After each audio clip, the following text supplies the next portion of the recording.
Today we'll talk about my 4 biggest, dumbest, most foolish, stupidest, idiotic, ridiculous financial mistakes. Mistake number 1 is I took baby steps for too long. Yes, this is a reference to Dave Ramsey, and yes, I do know he can be a polarizing figure to some. Now, if you're familiar with Dave, you know he has 7 baby steps that he recommends from his book, The Total Money Makeover. For the most part, they're actually quite wise. They're great. And overall, he's done far more good than harm in teaching people about personal finance. Truthfully, if all you ever did was pay off all your debt, say 15% of your income, and then retire and give it all away, you'd be doing better than the average American. But that doesn't mean the path would be optimal. I know this because my wife and I followed the baby steps for several years at the beginning of our marriage. And as I recall, the first baby step is to save $1,000 and just have it for emergency expenses, which is a great idea. Baby step number 2 is to pay off all your debt from smallest to largest. And he does that for a psychological, motive. Personally, there is a mathematical advantage to paying off your highest interest debts first, but we're not going to get into that. It's still debt snowball, debt avalanche, whichever way you approach that. It's still a good place to pay off debt. You really need to focus on that as you're starting out a financial journey. Dave goes on to recommend that you save 15% of your income, that you get a large or fully developed emergency fund. I think he calls it fully funded emergency fund designed to cover 36 months of expenses. All points that I agree with. But somewhere along the road, Dave suggests that you delay contributions to an employer-sponsored retirement plan for the sake of paying off debt. Now, for my wife and I, early in our marriage, I had some student loan debt left over from school. I think the interest rate was around 6 or 6.5% on that. We did take out a mortgage to buy a house, but in Dave's defense, he doesn't recommend paying off the mortgage until later in his baby steps. So that really wasn't an issue. It was really whether or not we should address the student loan debt before contributing to the company-sponsored retirement plan where I worked. Now, we both had access to a dollar-for-dollar match on contributions to our 401k up to a point, and then for other contributions, I think we got half of a match up to like 6% or something like that. So all of the contributions we made with an employer match, we either matched 100 or 50%. 100% and 50% are both much larger than 6%, which is the amount of interest debt that was on my student loans. Mathematically, it just doesn't make sense to me to forego a 100% match or a 50% match to pay off a 6% debt. And for that matter, even large credit card debts don't reach 50 or 100%. So I personally do not think it makes sense to forego an employer match in an employer-sponsored retirement plan for the sake of paying off debt, even high interest debt. Another rub was the 4 types of investments that Dave recommends. I believe they're growth and income, growth, aggressive growth, and international stock mutual funds. And I think he recommends that you put 25% in each of those. And I'm not saying that in and of themselves those are poor investment choices, but that asset allocation is 100% equities for one thing. And he also claims that you could earn 12% annually, no problem. And I've never seen him actually publish which funds he's speaking of when he refers to that. And granted, there will be years where 12% is reached easily, and there will be years where you get nowhere near 12%. So to claim a 12% average is pretty aggressive. The S&P 500 has only returned 10.67% since its inception in the 1950s, which is really a good time to start calculating that. So I don't buy it, I guess is what I'm saying. Chasing those kinds of returns, furthermore, calculating or expecting those kinds of returns can be kind of dangerous. A 4-fund portfolio also isn't really diverse enough for all investors. As you approach retirement, you want to be more diversified, not 100% engaged in equities. You want to spread that risk out so that the markets take a downturn. You don't get caught up in sequence of returns risk and actually take and sell assets or liquidate assets at the worst possible time. A 4-fund portfolio can't support that. So it's just not a wise move to make. Mistake number 2 is paying off my mortgage early. As I just mentioned, my wife and I were big fans of Dave Ramsey early in our marriage, and we were following the baby steps. Before we had kids, we actually reached baby step number 4 and we're ready to move on to 5. Which is actually save for kids' college. Since we didn't have kids to save for yet, we just moved on to 6, which was pay off your house. Now, before I explain why this was a mistake for us, let me go ahead and admit there are some circumstances where it makes a lot of sense to pay off your mortgage early. The first one is if you have a high interest rate on your mortgage, you probably will want to pay that down early. Now, high interest rate really has different meanings for different people. The younger you are, the higher rate you can tolerate. The older you are, you're probably going to want to pay that down, basically because typically your portfolio asset allocation is going to be more conservative, meaning you're actually earning a lower rate of return for the sake of having less risk in your portfolio, meaning the amount that you pay in your mortgage is costing you more than you're earning, or could potentially cost you more than you're earning. Whereas if you're younger, you're typically going to be engaged in equities more. You're going to have a much higher risk portfolio because you have time to absorb setbacks in the market. But it also means you're earning higher returns. If you're earning higher returns than your mortgage interest rate, then you shouldn't give up those higher returns in order to pay off your mortgage. Another reason to pay off your mortgage early is if you're approaching retirement. As you approach retirement, it's really a great thing to pay off your mortgage completely, because if you don't, you'll have to realize income in retirement in order to pay off the mortgage or make payments on the mortgage.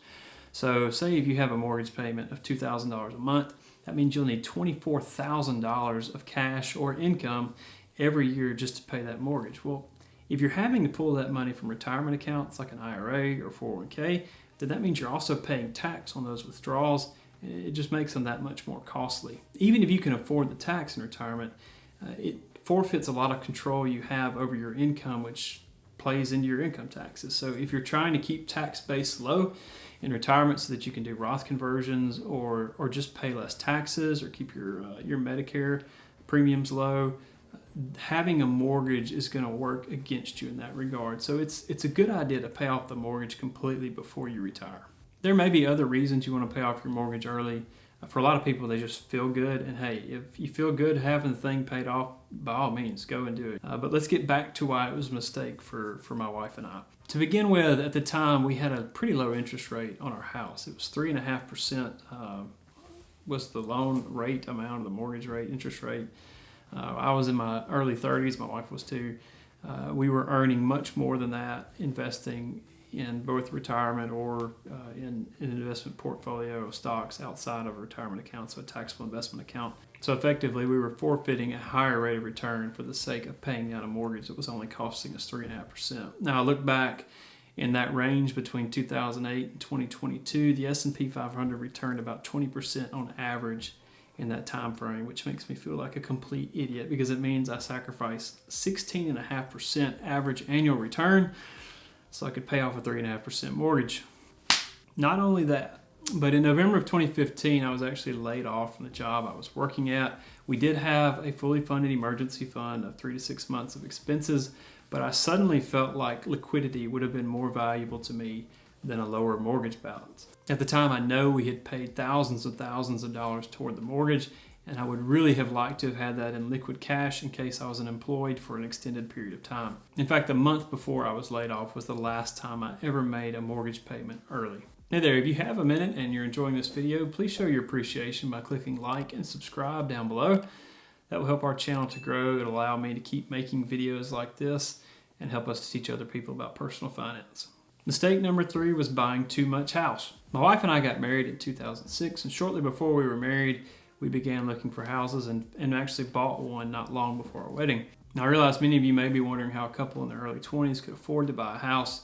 But remember 2 things. One, I live in a low cost of area. And secondly, this was back in 2006 when real estate was a little more reasonable. Now, I guess we assumed that since we were going to own real estate early in life, we might as well buy as much as we could afford. And that's what we did. We bought a 2,600 square foot, 3-bedroom, 2-bath house for 2 of us. Just the 2 of us. Now, my son wouldn't arrive for another 6.5 years. So for 6.5 years, we had 3 bedrooms. We used one as a spare office, and 2 or 3 nights a year, we may have had a friend or family member that was actually staying in the house. That's 6.5 years cleaning, maintaining, insuring, paying taxes for, so much square footage that we hardly ever used. The real irony is we moved back in 2016 to another house and gave up 300 square feet. We now have 2 kids and a dog. So there's 4 humans and a dog living in a house that's smaller than the one that we lived in when we first got married, and it was only 2 of us. Granted, I wouldn't mind having a little extra space, but it goes to show that we simply overbought on the first house. Mistake number 4 is that I Rothed when I should have traditionaled, and I traditionaled when I should have Rothed. Now, I'm not going to be quite as hard on myself on this one, mainly because I didn't have a choice. But back when I first started working, I told you about the 401k plans we had at work with the matching dollars and all that. Well, all of our contributions that went into that went in on a traditional basis. But it's not really because I wanted to. At the time, Roth 401ks were just becoming a thing. Our HR department wasn't really on the cutting edge of retirement planning, so they didn't actually pull a Roth option into the account until after I had left work at that employer. Now, fortunately, we also had access to Roth IRAs, which we fully funded, I think beginning all the way back in 2006, and we did that as long as our income allowed. But we did miss out on a lot of opportunity to contribute Roth dollars to a 401k. There were also periods in our life where we would receive a raise in income, either because of a job change or for a time my wife didn't work and then she returned to work and our income went up, and we wondered, should we go to traditional instead of Roth and try to save those dollars? And we didn't always handle that very efficiently. Even now, we kind of hedge. Some of our contributions are traditional, some are Roth. It's more appropriate because of the tax bracket we're in at the moment. But earlier on, we were in lower brackets, and regrettably, we should have gone Roth that whole time. I think truthfully, my goal was to have tax diversification in my portfolio, which there is a time and place for that, but you never want to pay tax at a higher rate in order to have it at a lower rate later, or vice versa. Pay at a lower rate now, or avoid it at a lower rate now so that you can pay it at a higher rate later. And that's what I did some of the time. As a rule of thumb, if your combined federal and state income tax bracket is below 25%, you're probably going to be better off going with Roth accounts or investing in Roth IRAs, Roth 401ks. If your combined state and federal income is over 30%, you're probably going to be better off in tax deferred or traditional. And if it's between 25 and 30%, which is where I am, I would probably hedge and do a little bit of both. But if you lean more toward Roth, you like that, you like the idea of having tax-free dollars in retirement, go for it. I don't think you'll ever regret it. On the other hand, if you could use more relief on your income taxes and you want to make tax deferred or traditional contributions instead, knock yourself out. That 25 to 30% range is pretty gray, and it's hard to say definitively which way you should go. And really, even outside of that range, you should look carefully at your total situation to really understand what you should do. So there are other blunders I have made financially over the years. Most of those are related to consumer issues, basically buying too much of something or too little of something, or not buying something when I should have. I didn't think that would be quite as interesting, especially since the topics on our channel are typically related to investing. But hopefully this will help you.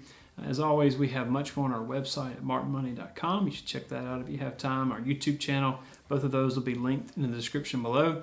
We are grateful for your interest and your time watching our videos. God bless and take care.